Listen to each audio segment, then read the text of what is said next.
Ke informasi berikutnya, harga minyak nilam anjlok. Nampak sejumlah petani nilam mulai mencabut tanaman mereka, di mana harga saat ini berada di kisaran Rp620.000 per kilogram.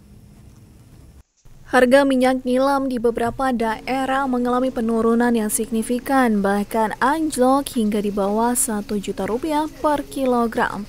Penurunan ini membuat petani nilam khawatir karena harga sebelumnya sempat menyentuh di angka Rp2 juta per kilonya. Dari video amatir, nampak warga yang sudah mencabut tanaman nilam yang dinyatakan sudah tidak ada harga lagi. Nggak ada ongkos untuk nilam-nilam ini dia. Tahu-tahu cabut. Tidak sesuai dengan pengeluaran. Tahu-tahu cabut nilam ini dia.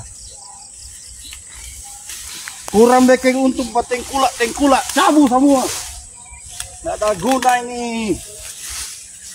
Ya tanang anggaran besar. Banyak. Harga sudah cukup. Tahu-tahu cabut. Cabut semua.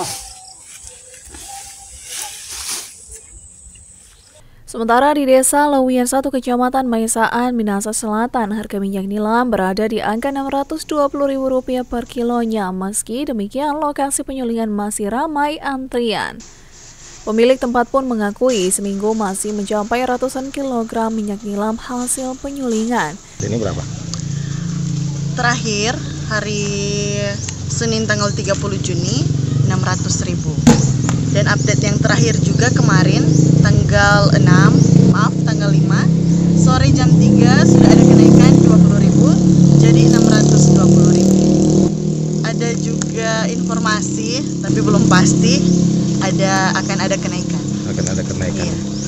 Sejumlah faktor yang diduga menjadi penyebab turunnya harga minyak nilam seperti kelebihan produksi, kualitas minyak yang menurun, panen dini, dan dugaan permainan harga. Meski demikian, sejumlah petani masih fokus pada tanaman nilam dan berharap harga akan kembali stabil. Brenumboh, Kawanua TV.